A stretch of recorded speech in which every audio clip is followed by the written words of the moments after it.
अस्सलाम वालेकुम। कैसे हैं आप सब? उम्मीद है कि आप सब खैरियत से होंगे और आपकी खैरियत नेक मतलूब चाहती हूँ। मैं भी आपकी दुआओं से बिल्कुल ठीक ठाक हूँ।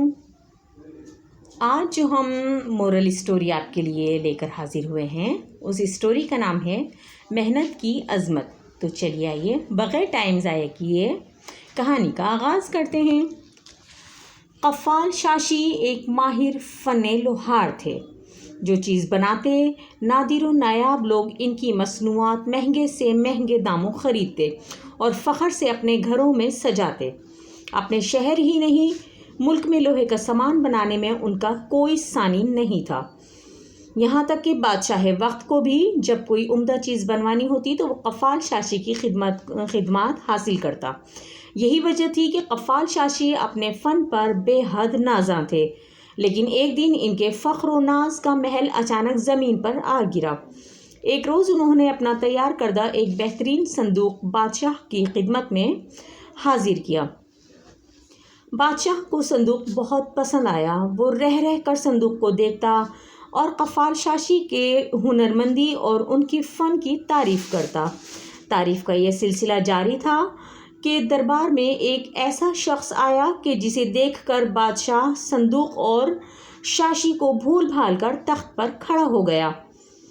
और जब बादशाह खुद ताज़ीमन खड़ा हो जाए तो किसी की क्या मजाल कि वो बैठा रहे। सारे के सारे दरबारी खड़े हो गए। कफ़ाल शाशी जो अब तक अपनी तारीफ़ सुन सुनकर खुशी से फूले नहीं समा रहे थे, जब उन्होंने इस शख्स की इस कदर ताज़ीम होते देखी तो लोगों से दरियाफ्त किया कि ये शख्स किस हुनर का मालिक है कि बादशाह इसकी कदर मुझसे भी ज़्यादा कर रहा है। किसी ने बताया कि ये शख्स आलिम दीन है। कफ़ाल शाशी ने दिल में सोचा कि मैं अपने हुनर की वजह से ख़ुद को इतना मोअज़्ज़िज़ समझता रहा, लेकिन आलिम दीन के मुकाबले में मेरे हुनर की कोई हैसियत नहीं है, क्योंकि बादशाह वक्त तक जिनकी ताज़ीम में खड़ा हो गया। क्यों ना मैं इल्म दीन हासिल करूं ताकि मुझे भी इस शख्स जैसी इज़्ज़त हासिल हो जाए। कफ़ाल शाशी दरबार से निकले एक ही धुन सवार थी कि बस किसी तरह ज़्यादा से ज़्यादा इल्म दीन हासिल कर लें।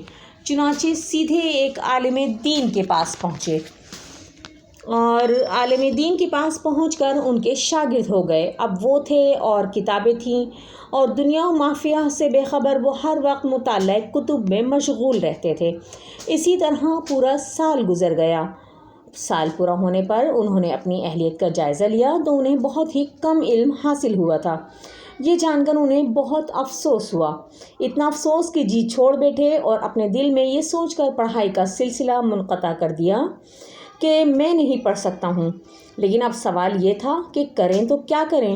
लोहार का काम छोड़े हुए साल हो चुका था और इतने अरसे इल्मी और अदबी माहौल में रहने की वजह से उनका दिल काम से उचाट हो गया था। वो घर छोड़कर सयाहत पर निकल खड़े हुए। कभी उस शहर कभी इस शहर। उन्होंने इल्म हासिल करने के सिलसिले में हिम्मत तो हार दी थी, लेकिन जितना कुछ इल्म साल भर में हासिल किया था इसकी वजह से उन्हें गौर फिक्र की आदत हो गई थी और यही आदत आखिर में उनके काम आई। एक रोज़ सफ़र के दौरान किसी पहाड़ के नीचे आराम के लिए लेटे थे कि उनकी नज़र एक ऐसे पत्थर पर पड़ी जिस पर पहाड़ की बुलंदी से पानी का एक एक कतरा गिर रहा था। मुसलसल पानी के कतरे गिरने की वजह से पत्थर में गड्ढा पड़ गया था। कफ़ाल शाशी की नज़र इस पत्थर पर गड़ कर रह गई। उन्होंने दिल में सोचा कि पत्थर जैसी सख्त चीज़ के मुकाबले में एक कतरे की क्या हैसियत है, लेकिन मुसलसल गिरते रहने की वजह से पानी के कतरों ने इस सख्त पत्थर में गड्ढा पैदा कर दिया।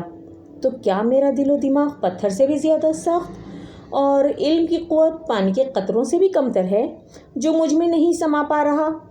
और अगर मैं मुसलसल मेहनत करूं तो क्या वो बेनतीजा रह सकती है? इनके दिल ने जवाब दिया, नहीं, खुदा किसी की मेहनत ज़ाया नहीं फरमाता।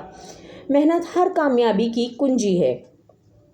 इस ख्याल का आना था कि कफ़ाल शाशी वापस अपने वतन आकर एक बार फिर हुसूल इल्म में मशगूल हो गए। पूरे 30 साल वो ज़िंदगी की तमाम दिलचस्पियों से लाताल्लुक़ होकर पढ़ने में लगे रहे, यहाँ तक कि वो इल्म दीन के माहिर हो गए। ये वो कफ़ाल शाशी थे कि जिनका अपने शहर ही नहीं बल्कि पूरे मुल्क में कोई हम पल्ला ना था। ملک کے تمام امیر و غریب ان کا نام عزت و احترام سے لیتے تھے اور ملک میں قابل عزت سمجھتے تھے۔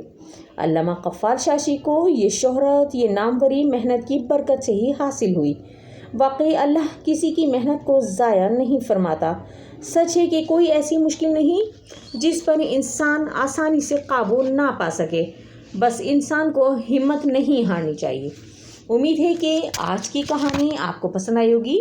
ملتے ہیں پھر کسی نئی کہانی میں نئے ٹاپک کے ساتھ۔